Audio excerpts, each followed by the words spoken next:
우리 서로 인사 이렇게 나누시겠습니다. 마스크도 당신의 선한 얼굴을 감출 수 없습니다. 한번 인사해 보시지요. 여러분의 선한 눈매와 말투가 또 빼어나게 나타날 것이라 믿습니다.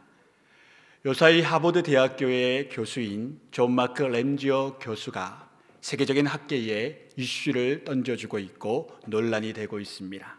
이 사람의 공식 직함은 하버드 대학교 1번 법학 미쓰비시 교수입니다. 이 램지어 교수는 2020년에 다음과 같은 논문을 학회지에 올리려고 하였습니다. 제목은 태평양 전쟁의 성매매 계약이라는 논문 제목입니다. 논문의 요지는 일본군 성노예가 자발적인 한국과 중국의 매춘부들에 의하여서 합법적인 계약을 맺어 일어난 비즈니스라는 것입니다. 여러분, 당시 강제로 끌려가 일본군 성노예로 전락했던 할머니들은 당시 14세, 15세가 상당수였습니다. 이런 어린애들이 자발적인 매춘부였을 리가 있겠습니까? 정말 한국 사람으로서 분노할 일입니다. 그런데 더 큰 문제는 이 교수가 주장한 근거가 되는 모든 자료와 통계 계약서 등이 일본 우익단체에서 만든 날조된 역사적 산물이라는 것에 있습니다.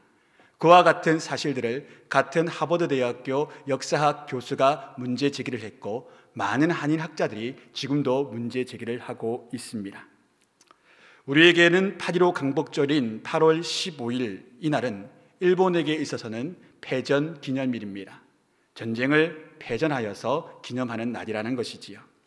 그리고 매년 이날마다 일본에 힘 있다는 정치인들은 야스쿠니 신사라는 곳에 가서 그 일본 전범들이 있는 그 위패된 그 신사에 가서 참배를 합니다.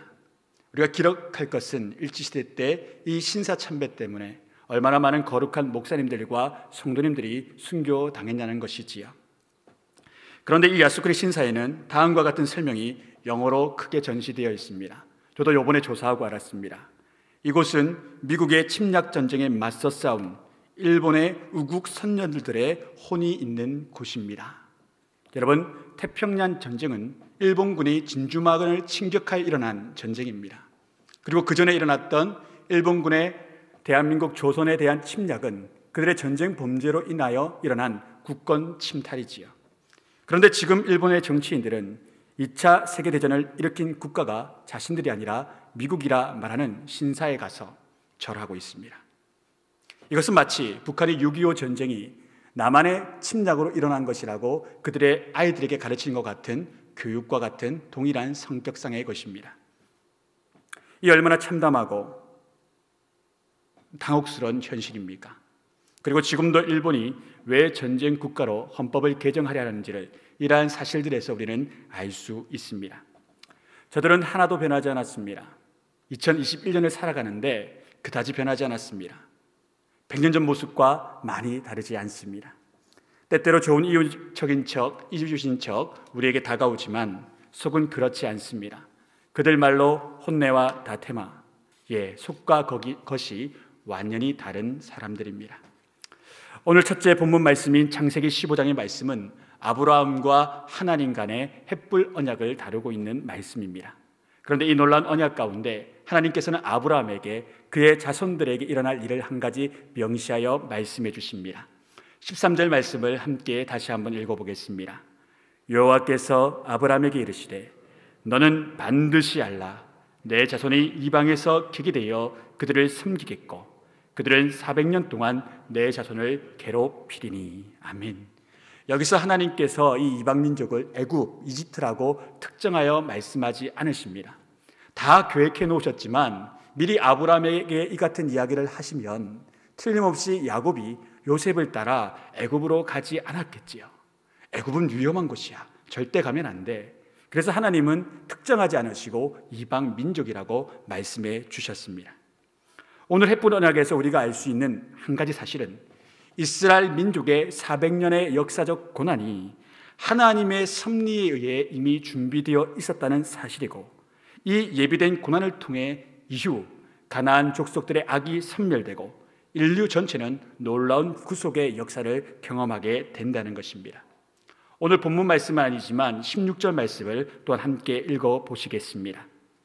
내 자손은 4대 만에 이 땅으로 돌아오리니 이는 아모리 족속의 제약이 아직 가득 차지 아니함이라 하시더니, 즉 지금 당장 아브라함에게 하나님께서 이 땅을 허락하지 않으신 이유는 내가 너희를 준비하는데 너희는 말세 때의 천사들과 같아.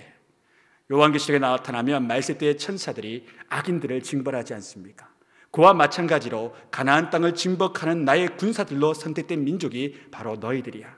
그런데 이 아모리 족속의 땅에 악이 완전히 찰 때까지는 너희가 이 땅을 징벌하지 못해. 그러니 애굽 땅으로 내려가야 돼라고 말씀하시는 것이지요.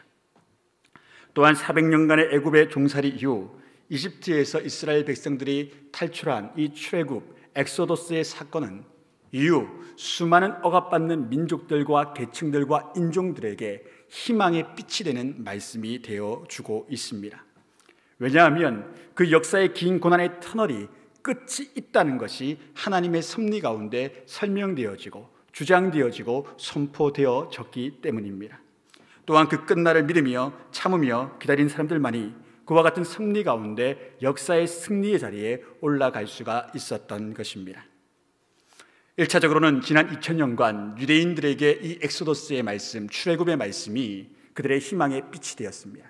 그리고 이후 20세기에 들어서는 흑인 크리스찬 성도들과 많은 공산국가의 기독교인들, 그리고 20세기 초반에 이 땅의 독립운동을 위해 일어났던 많은 기독교인들에게도 출애굽은 일제에서 벗어나는 희망의 빛이 되는 말씀이 되어 주었습니다.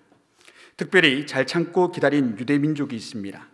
저들은 철저하게 그 아픈 역사가 반복되지 않기 위해 역사를 바로 세우는 노력을 아끼지 않았습니다. 20세기 잘 아시는 대로 유대인들은 나치 독일에 의하여 수용소 가운데서 유럽의 유대인들만 수백만 명이 가스실에서 죽임을 당한 것이 이제는 역사적 정설이 되었습니다. 그 누구도 이를 부인하지 않습니다. 그 이유는 어디에 있을까요? 그것은 바로 전쟁 이후, 그리고 전쟁이 그쳐진 다음 이 유태인들이 자기가 속해져 있는 그 나라의 정부의 국가에 들어가 공무원이 되고 힘 있는 사람이 되었을 때 그 국가 수반들을 움직이는 겁니다. 그리고 말하는 겁니다. 나치 전범들을 철저히 조사해 주십시오. 단 한 사람도 놓쳐서는 안 됩니다. 그래서 역사적으로 보면 어떤 일이 일어나느냐, 이 독일의 나치 전범들이 숨는데 어디로 숨느냐, 남미로 아프리카로 숨습니다. 여기까지 쫓아오겠어. 그런데 유태인들은 쫓아가서 그들을 전범 재판에 세우고 그들을 벌했습니다.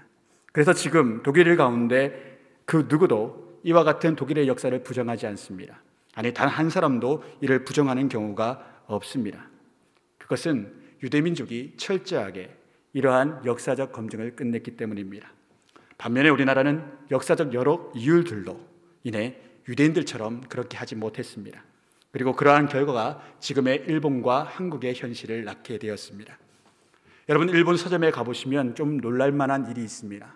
정말로 제가 한번 봤는데 일본 서점에는 혐한 코너라는 코너가 있습니다. 혐한, 한국을 혐오하는 책, 혐오해서 만들어진 책들, 한국인을 증오하는 이유로 만들어진 책, 한국이라는 나라가 싫어서 만들어진 책이 수백 건이 있는데 그 중에 절반 이상이 일본 가운데 일본 사회에서 수십만 권이 팔리는 베스트셀러들입니다. 여러분, 우리도 일본을 별로 좋아하지 않지 않습니까? 좋아할 수가 없지요. 그렇다고 해서 서점에, 아이들이 가는 그 서점에 혐일 코너라고 해서 일본을 부정하고 일본 사람들을 증오하는 책 코너 부스를 만들어 놓지는 않습니다. 그리고 여러분, 일본 지하철에 가서 한국 사람임을 한번 드러내놓고 계시면 말로는 할 수 없지요. 그런데 제가 유학생에게 들으니까 한글 사이트를 일본에 가서 스마트폰으로 보지 않습니까? 한글 사이트들을. 그러면 꼭 와서 치는 사람들이 있답니다. 조센징 이러면서. 우리 한국 사람들은 그렇지 않습니다. 일본 사람이 왔을 때 그런 식으로 무례하게 굴지 않습니다. 그리고 여러분, 신문지상에서 많이 보시지 않습니까? 왜 그렇습니까? 일본 사람들은 한국 사람 하면 문제 있는 사람이라는 인식을 많이 가지고 있다고 합니다. 그래서 한국 관광객이 오면 다른 나라 사람들에게는 물값을 받지 않는데 한국 관광객에게는 물값을 받는, 마시는 물값을 받는 가게가 있습니다. 심지어 우리가 많이 갔던 대마도에는 한국인 방문 사절이라는 가게가 10개 중에 한두 개가 있습니다. 우리는 일본어 잘 모르니까 잘 모르지만 가이드들은 다 알고 있습니다. 그런 데는 피해서 가는 거죠. 일본에 관광 안 오면 곤란하니까요. 그 정도로 우리를 싫어합니다. 왜 그렇겠습니까? 그것은 일본 사람들이 그 과거를 반성할 것들에 대한 주장과 외침을 한국 사회가 많이 못했기 때문입니다. 유태인 때처럼 철저했다면 그런 일이 일어나지 않았겠지요.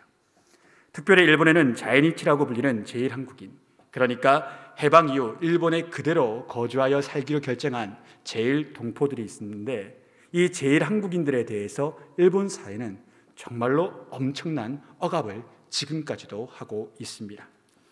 2017년 미국에서 한 한국 이민 작가가 쓴 소설이 미국 지식인들에게 센세이션을 일으켰습니다. 그리고 그 소설은 올해 한국의 유명한 배우들을 섭외해서 드라마로 제작됐다는데, 그 제작하는 회사가 우리 애플 아이폰을 만든 애플사입니다. 이 애플 TV에서 이 드라마가 방영이 올해 됩니다. 원작 소설의 이름은 파친코라는 소설로 한국인들이 주인공입니다. 2019년 버락 오바마 대통령은 이 소설을 다 읽은 다음에 다음과 같은 메시지를 트윗했습니다. 전쟁 중 일본으로 이민 간 한국인들에 대한 역사 소설. 역사가 우리를 망쳐놨지만 그래도 상관없다라는 첫 문장부터 당신을 사로잡는다라고 트윗하면서 많은 미국인들에게 이 책을 읽을 것을 권장해 주었고, 자녀들도 이미 이 책을 다 읽었다고 말해 주었습니다. 그리고 이 소설은 2017년 뉴욕타임즈 선정 10대 베스트북에 올라갔고, USAG와 영국 BBC 방송사의 2017년 올해의 책으로 선정되기도 했습니다. 작품성과 문학성, 대중성까지 다 갖춘 책이었다는 말이지요. 그래서 현재 미국 사회에서는 이민진 작가가 아마도 한국인으로서는 최초의 노벨 문학상을 받지 않을까라는 그런 기사들이 심심치 않게 제공되고 있습니다. 이민진 작가라는 이 사람은 문학과는 크게 상관없는 듯 보이는 이력을 가지고 있습니다. 그녀의 아버지는 한국에서 화장품 영업을 하다가 1970년대 중반 미국 이민을 결심했다고 합니다. 그리고 이민자들이 처음에 하는 것처럼 아주 허드렛 일부터 시작해서 조그마한 신문 가판대에서 신문을 파는 일, 동전 교환해 주는 일을 시작했답니다. 열심히 일하면 돈이 벌리잖아요. 어느 사회든. 열심히 일하니까 이제는 옷가게를 차릴 수 있었고 액세서리 가게를 할 수가 있었답니다. 그래서 정말 한국 사람들 본연의 그 열정을 가지고 세 딸 모두를 유명한 대학에 다 입학했습니다. 그중 둘째였던 이민지 씨는 예일대 역사학과를 졸업한 후에 조지타운대 로스쿨을 졸업해서 변호사로 일합니다. 근데 변호사로 일하다가 건강이 나빠져서 이제 변호사 일을 그만두고 내가 무엇을 할까 고민하다가 하나님께 기도하면서 내가 어릴 때부터 원했던 작가의 길, 글 쓰는 일을 좀 해보고 싶어. 그래서 그 일을 시작했다고 합니다. 그리고 현재 그녀는 미국의 한 대학의 교수로 재직하고 있습니다. 그녀의 남편은 참 재미나게도 일본계 미국인입니다. 그래서 일본 사회를 그 남편에게 배우고 2007년 일본에 거주하면서 일본 사회에 있는 한국인에 대한 편견과 차별을 몸소 경험하게 됩니다. 특별히 일본인 교회에 함께 등록하여 신앙생활을 했는데 일본 교회 교인들조차도 한국인들과 제일 한국인들을 엄청나게 차별하는 모습을 보면서 이 사람이 생각을 깊게 하며 이 소설을 제작했다라는 그런 결심을 하게 되었다고 작가는 인터뷰 가운데 이야기했습니다. 그리고 그녀는 이런 파친코라는 거 여러분 뭔지 아시지요? 일본에서 굿을 가지고 하는 도박입니다. 이 시장 가치가 엄청나가지고요. 제가 책에서 찾아보니까 한 해에 200조 원을 일본 파친코에서 번다고 합니다. 여러분 라스베가스에 한 해 버는 돈이 110조밖에 안 되고 세계 전체 도박에 대한 돈이 180조밖에 안 된답니다. 제 이야기가 아닙니다. 통계를 경제학자들이 냈습니다. 파친코 산업이 얼마나 큰지 알만한 거지요. 세계 전체의 도박 산업과 맞먹는 수준으로 일본 파친코가 있는데, 문제는 일본 사회가 제일 한국인들에게 이런 허드렛 일, 나쁜 일밖에 안 준다는 겁니다. 직장으로. 파친코를 하던가 야쿠자가 되던가 유흥업소를 하던가, 그것이 일본 사회 구조적으로 만들어져 있는 하나의 카르텔이라는 겁니다. 그래서 일본 사람들이 제일 한국인 하면 더러운 사람들, 범죄자들, 우리가 하지 않는 나쁜 일만 하는 사람들이라는 것을 이미지를 만들기 위해 그렇게 만들어 놓고 있는 사회적 구조가 있다고 고발하는 것이 바로 파친코라는 소설의 이야기입니다. 그런데 이 작가가 신실한 기독교인이어서 이 소설의 주인공은 목사님 가정입니다. 이삭이지요. 이 사람이 목사님으로서 신사참배를 거부하다가 일본에서 순교를 당합니다. 그리고 그 가정의 이야기, 자녀들의 이야기가 계속해서 이어지지요. 그의 형은 요셉, 그의 아내는 선자, 선한 사람이라는 의미겠지요. 또 백이삭 목사님의 아들인 노아와 모자수, 또 모자수의 아들인 솔로몬까지 다 우리에게 친숙한 성경 속의 이름들입니다. 그런데 이 책은 현실을 기반한 역사 소설인 까닭에 너무나도 비극적입니다. 목회자 가정이 역사로 인하여 어떻게 어렵고, 마치 출애굽하기 전에 이스라엘 백성들이 얼마나 혹독하게 하나님의 고난의 시절을 보냈는지, 그와 같은 이야기가 이곳 가운데 풀어집니다. 이런 역사적 파격과 아픔 때문에 동아시아의 역사에 전혀 관심이 없던 미국 사람들이 수백만 명이 이 책을 봅니다. 또한 역사 교실에서 가르칩니다. 이 책은 일본의 로비에 의해 움직여가던 많은 미국 정치인들이 잠시 서서 생각에 잠기게 만들 만큼 미국 사회에 충격을 주었습니다. 그리고 BTS에 열광하던 미국 청소년들이 한국 역사를 이해하기 위해 이 책을 읽었다고 합니다. 뒤이어 기생충이 미국 사회 가운데 아카데미 시상식에서 정말로 그 역사상 최초로 외국인 영화가 작품상을 받게 되는 역사가 일어났지요. 이것은 아마도 쉽게 깨지지 않을 겁니다. 또한 넷플릭스를 통해서 우리나라의 영화와 드라마가 서양 주류 시장에서 자리매김을 아주 굳건하게 하고 있고, 저도 잘 몰랐는데 한국의 웹툰이라는 만화들이 있습니다. 이것이 일본 시장과 프랑스 시장에서 점유율 1위입니다. 여러분, 일본 하면 애니메이션 산업, 망가 산업이 1등인 나라 아닙니까? 그런데 우리나라 웹툰들이 그곳 가운데 1위를 점유하고 있습니다. 놀라운 역사적 현실이지요. 그래서 서방사회에서 한국의 국가 브랜드는 과거와는 위상이 완전히 달라져서 아래로 내려갈수록, 세대 아래로 내려갈수록 한국에 대한 이미지가 굉장히 좋아지고 있습니다. 고무적인 일입니다. 그러나 그러함에도 불구하고 무려 일본에서만 한류가 4차 파도가 왔다고 그러는데, 그들의 역사적 인식과 한국에 대한 차별, 그 역사에 대한 사죄는 아직까지도 요원하기만 합니다.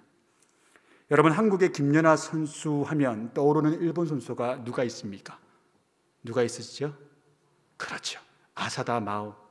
그런데 여러분, 일본 사람 중에 누가 아사도 마오의 아버지가 제일 동포라는 사실을 말해준 사람이 있었습니까? 한국 사람입니다. 아버지가 한국인입니다. 그런데 아사다 마오도 일본 사회가 얼마나 배척적인지를 알기 때문에 그의 아버지가 한국 사람이라고 절대 말하지 않습니다. 어떻게 매장당하는지를 이미 역사적으로 경험해 보았기 때문이지요. 이것이 오늘날 일본의 현실입니다. 한국하면 두드러기를 일으키는 사람들이 상당수 있습니다. 엘리트 집단으로 갈수록 그것이 심각한 현실이지요. 마치 애굽에서 이집트인들에게 너희는 태생부터 노예야, 너희는 그런 존재야 라고 말했던 애굽 사람들처럼 일본 사회는 여전히 제일 한국인들에 대하여 그러한 이야기들을 하고 있습니다.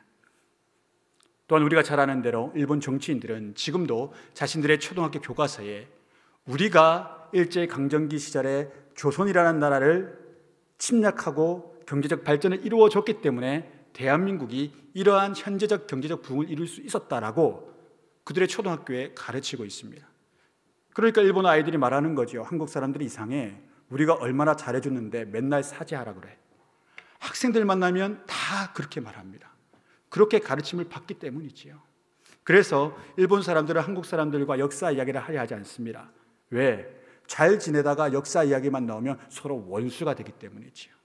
일본과 비즈니스 하시는 분은 더 잘 아시겠지요. 절대 역사 이야기 안 꺼내시잖아요. 꺼낼 수가 없잖아요. 잘 지내던 관계가 파탄나기 때문입니다.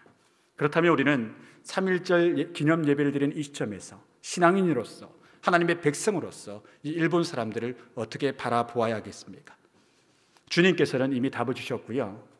지난 주일 담임 목사님 주일 설교 가운데서도 한 목사님의 일화를 통하여 이와 같은 답이 주어졌습니다. 우리 마태복음 10장 12절에서 15절까지의 말씀 화면에 나오면 함께 한번 읽어보겠습니다. 또 그 집에 들어가면서 평안하기를 빌라. 그 집이 이에 합당하면 너희 빈 평안이 거기 임할 것이요 만일 합당하지 아니하면 그 평안이 너희에게 돌아올 것이니라. 누구든지 너희를 영접하지도 아니하고 너희 말을 듣지도 아니하거든 그 집이나 성에서 나가 너희 발의 먼지를 떨어 버리라. 내가 진실로 너희에게 이르노니 심판날에 소돔과 고모라 땅이 그 성보다 견디기 쉬우리라. 일본 사회와 일본의 평안을 우리는 빌어야 하지요. 말씀 그대로입니다. 또한 하나님 나라의 정의를 가지고 그들의 잘못이 시정될 수 있도록 복음을 받아들여 회개하라고 우리 크리스찬들은 일본 사회에 촉구해야 합니다. 그리고 그러한 침묵에, 그러한 외침들에 여전히 일본 사회가 침묵한다면 이제 그 뒤의 결과는 하나님께서 담당하실 것입니다. 아직 끝이 아니라는 것이지요. 이것이 역사 속에 반복되는 하나님의 섭리입니다. 오늘 두 번째 본문 말씀인 시편 133편의 말씀은 성지 순례의 15편의 시들 중에서 저자가 기록된 5편의 시들 중에 한 시편인데 133편의 저자는 다윗 왕입니다. 다윗의 전대 왕이었던 사울 왕은 전사하게 되지요. 그리고 그가 전사했을 때 모든 이스라엘 12지파가 다윗을 왕으로 옹립한 것이 아니었습니다. 다윗의 지파였던 유다 지파만이 다윗을 왕으로 옹립해 주었습니다. 어떤 의미입니까? 나라가 두 동강이 났던 것입니다. 그래서 다윗의 1차적인 목적은, 무조건적인 목적은 바로 연합이었습니다. 12지파의 연합, 하나의 국가, 통일된 국가, 그것이 다윗의 1차적인 목적이었는데 하나님께서 11지파의 마음을 만지셔서 다윗을 왕으로 다시 추대케 해서 12지파 전체의 왕이 되었습니다. 그 즈음에 아마 이 시편이 지어진 것이라고 많은 유대 역사가들은 설명해 줍니다. 1절 말씀입니다. 보라, 형제가 연합하여 동감이 어찌 그리 선하고 아름다운고. 다윗은 남북의 연합을 하나님께서 선하고 아름답게 보신다고 노래합니다. 왜 아니겠습니까? 하나님의 백성 형제가 하나가 되었는데 하나님이 기뻐하실 만한 일이지요. 2절 3절 말씀 함께 한번 읽어보겠습니다. 머리에 있는 보배로운 기름이 수염 곧 아론의 수염에 흘러서 그의 옷깃까지 내린 같고 홀몬의 이슬이 시온의 산들에 내린 같도다. 거기서 여호와께서 복을 명령하셨나니 곧 영생이로다. 2절 말씀에 나오는 기름 앞에 히브리어 정관사 하가 히브리어 성경에 기록되어 있습니다. 그래서 그 기름, 보통 기름이 아니지요. 그래서 이 그 기름이라고 적히는 모든 성경의 말은 다 제사장들 위임식 때 쓰는 그런 기름, 관유를 말하는 겁니다. 그리고 2절 말씀에서 아론의 수염이 말해짐으로써 이것은 대제사장의 위임식을 말하는 것이구나 라는 것을 알 수 있습니다. 대제사장의 위임식은 하나님의 권능이 임하는 시간이고 하나님의 축복이 임하는 시간입니다. 형제가 연합하는 것이 바로 그 위임식과 같은 하나님의 거룩성과 은혜가 임하는 시간이라고 다윗은 노래하는 것입니다. 3절 말씀은 해발 2770m의 헐몬산에서부터 이슬이 내려와 요단강을 이루는, 한마디로 은혜의 출발점이 어딘가를 보여주는 것이지요. 바로 이런 형제의 연합, 남북의 연합이 그와 같은 하나님의 기쁨이 된다라는 것입니다.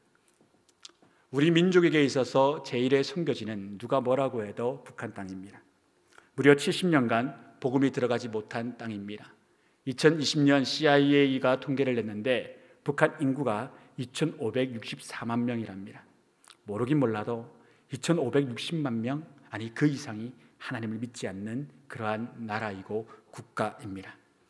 지난주 기독 공보를 보니까 현재 한국 목회자들의 70% 이상이 20년 내에 통일이 일어날 것을 미리 예측하고 사역하여 준비하고 있다라는 설문을 제가 엊그저께 보았습니다. 얼마나 감사했는지 모릅니다. 목회자들이 선지자적 소명을 갖고 드디어 70% 이상이나 되는 한국 목회자들이 통일을 준비하고 있다는 겁니다. 여러분, 이것이 우연일까요? 아니요. 하나님이 우리 선지자들, 목회자들의 마음에 감동 안 주시면 그런 다수가 그런 일을 계획하고 생각할 수가 없습니다. 예전에 우리 목사님들은 안 그랬습니다. 통일은 아주 많이 늦을 거야. 그런데 지금은 많은 목회자들이 기도하고 있는 겁니다. 심지어 우리 교단의 70% 이상의 목회자들이 통일은 20년 안에 일어날 겁니다. 그것을 준비해야 합니다라는 말하는 그런 역사적인 순간 가운데 우리가 있습니다. 이것은 역사적인 흐름이지요. 여러분, 동독과 서독이 통일될 때에도 그 중심에는 교회가 있었습니다. 서독 교회가 동독의 지하 교회를 얼마나 많이 도와주고 그 교회가 연계해서 함께 기도회를 장벽이 있는데도 불구하고 진행하였습니다. 그래서 지금까지도 독일의 수상이 기독 민주당의 수장인 메르켈 총리가 될 수 있는 것입니다. 단순히 크리스찬 민주당이라고 부르는 게 아닙니다. 그런 역사적 현실이 있기 때문에 기독이라는 말을 붙여놓는 것이지요. 코로나 이후 한반도는 더 많은 변화를 겪을 것이 분명합니다. 그것은 아마도 북한에서부터 시작될 겁니다. 저희는 코로나 때문에 잘 몰랐는데 2020년에 북한에도 강풍이 하나 일어났답니다. 코로나 외의 강풍인데 말하면 좀 우습습니다. 뭐냐면 사랑의 불시착 강풍입니다. TVN에서 16부작으로 제작한 19년, 20년에 방영된 드라마지요. 북한 사회가 또 북한인 군인과 남한 재벌 딸의 연애를 다룬 그런 드라마인데 이것이 평양에서 안 본 사람이 없을 정도로 정말로 큰 일을 만들었답니다. 그 증거가 어디에 있냐면 2020년에 북한 땅에서 크게 유행한 말이 있답니다. 그건 뭐냐면 이 국중에 보면 손희진 씨가 남한에 오기 전에 자기를 도와준 북한 군인들을 모아다가 글을 적어갖고 상장을 수여하는 장면이 있습니다. 뭐 행복상, 뭐 친절상, 뭐 이런 상을 주는 거예요. 그런데 그 중에 북한 군인 한 사람 배역을 맡은 분이 그 기분이 나빠가지고 손희진 씨에게 이렇게 말하는 장면이 있습니다. 내가 장군님이네, 우리더러 상장을 준다 만다 하게, 뭐 이런 말이 있습니다. 좀 안 비슷한데요. 연습할 때는 싱크로율이 100%였는데 지금 한 60% 되는 것 같습니다.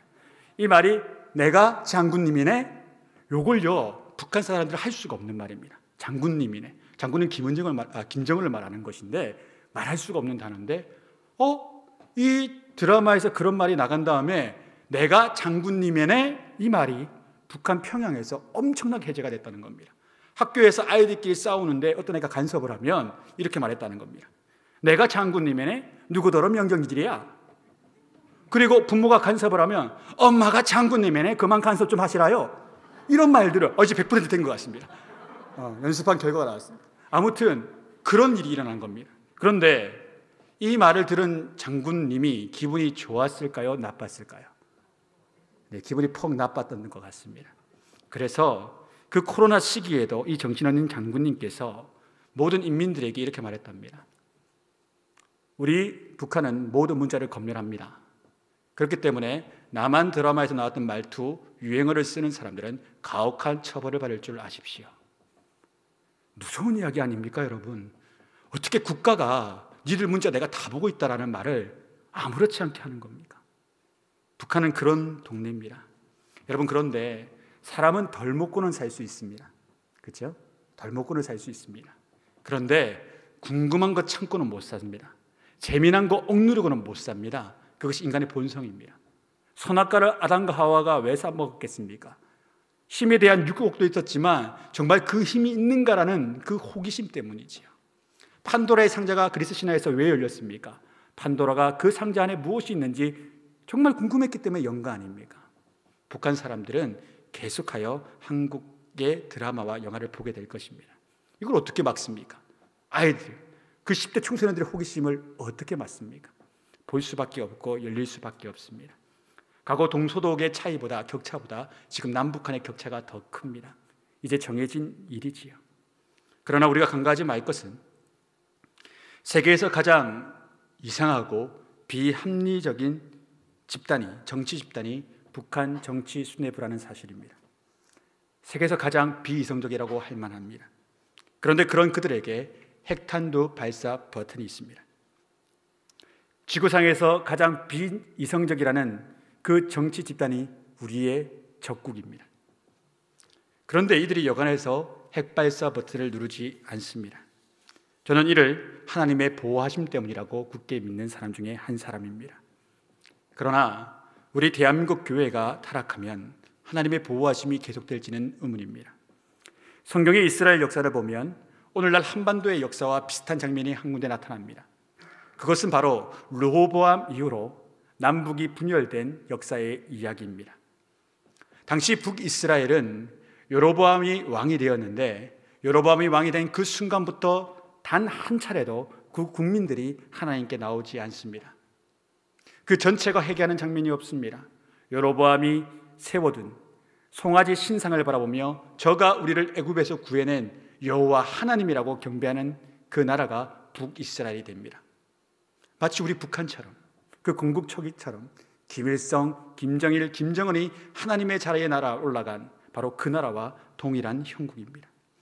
그러나 남유다 왕국은 성전이 예루살렘에 있던 까닭에 성전 중심으로 하나님의 신앙을 회복하려고 애쓰고 또 애썼습니다. 그래서 선한 왕이 있을 때는 그들이 잘 믿었습니다. 그러나 악한 왕이 등장할 때는 그들 또한 하나님의 곁을 떠나버렸지요. 그리고 그 남유다 왕국이 멸망할 즈음에는 악한 왕들이 연이어 들어섭니다. 그리고 그들의 신앙이 완전히 바닥을 쳤지요. 물론 북이스라엘은 남유다 왕국이 멸망당할 그 전에 이미 멸망을 당한 터였습니다. 정말 우리 대한민국과 비슷하지 않습니까? 우리 대한민국 성도들도 가난하고 어려울 때는 하나님밖에 없지 않았습니까? 고난 가운데는 하나님밖에 없었습니다. 오직 주님. 우리 개인적인 삶에도 그러할 수 있습니다. 우리 전체적인 교회도 그러할 수도 있고요. 그런데 좀 부해지고 살만해지니 하나님 하고 붙들던 신앙의 야성은 사라지고 다른 것들에 눈이 돌아갈 때가 많이 있음을 보게 됩니다. 우리는 알아야 합니다. 남한 교회의 타락은 남한 사회뿐만 아니라 북한 사회의 끝과도 이어진다는 사실을 말입니다. 지금 우리는 역사적인 순간 가운데 살고 있습니다. 아마도 한반도 역사 가운데 가장 중요한 역사적 사건이 일어날 즈음에 우리가 살아가고 있습니다. 그렇다면 우리는 지혜를 가지고 기도해야 됩니다. 정말로 하나님께서 우리에게 바라는 것이 무엇인지를 준비해야 합니다. 더 큰 통일의 과제가 우리에게 주어졌으면 좋겠습니다. 나만 정부에 주는 것도 아니고 불교계, 더더군다나 신천지와 같은 이단에 통일의 사명이 주어지는 것이 아니라 바른 복음을 가진 이 땅의 교회들 가운데 통일의 사명이 주어지기를 바랍니다. 사회학을 공부해 보면 한국 교회는 80년대 이전까지 사회의 이슈를 던져주고 그 이슈를 이끌어가는 그러한 공동체였습니다. 사회의 잘못된 가난, 독재, 그리고 독립, 그 모든 것이 한국 교회 안에서 나왔습니다. 한국 교회 안에서 나와서 사회로 전파되어 나갔지요. 그런데 어느 순간 교회가 커지면서 교회가 우리 교회만을 보기 시작했습니다. 그래서 한국 사회의 이슈를 던져주지 못하고 오히려 한국 사회의 이슈가 교회 안에 들어와 나쁜 영향력을 많이 끼친 예가 많이 있습니다. 그런데 여러분, 우리가 21세기에 정말 진정한 부흥을 논한다면 통일의 이슈를 교회가 가지는 것이 마땅할 것입니다. 왜냐? 2,400만의 영혼이 저곳에 있기 때문입니다. 우리 교회는 참으로 선지자적 입장이 분명한 교회죠. 이미 십수년부터 통일을 바라보고 북한 선교를 하고 있으며 지금도 그와 같은 기도를 쉬지 않고 있는 교회이기 때문입니다. 하나님께서 왜 그와 같은 사명을 주셨겠습니까? 그것은 하나님이 정말 원하시는 일이 그와 같은 일이기 때문일 것이라고 믿기 때문입니다. 죄송합니다. 말이 엉켰습니다. 하나님께서 진정 그와 같은 일을 원하시기 때문에 이 남쪽 끝에 창원의 상남교회에 그와 같은 열정과 뜨거움을 허락해 주신 것이지요. 여러분, 그를 위해서 기도하십시오. 하나님, 우리 교회가 정말로 통일에 쓰임받는 교회 되기를 원합니다. 내가 이런 역사적 장면에 한 획을 끊는 교회의 일꾼 되기 원합니다. 주여, 그를 위해 기도하게 하시고 그를 위해 내 물질의 복을 더하여 주시고 그를 위해 내게 건강을 더하여 주셔서 그와 같은 사명 감당하는 갈렙과 여호수아 되게 하시고 바나바가 되게 하여 주옵소서. 그 기도의 제목대로 하나님은 우리의 삶을 이끌어 가실 것입니다. 3.1절 기념 예배 가운데 미래의 통일을 준비하는 웅장한 그리스도인, 하나님이 쓰시는 큰 교회 될 수 있기를 주님의 이름으로 축원드립니다.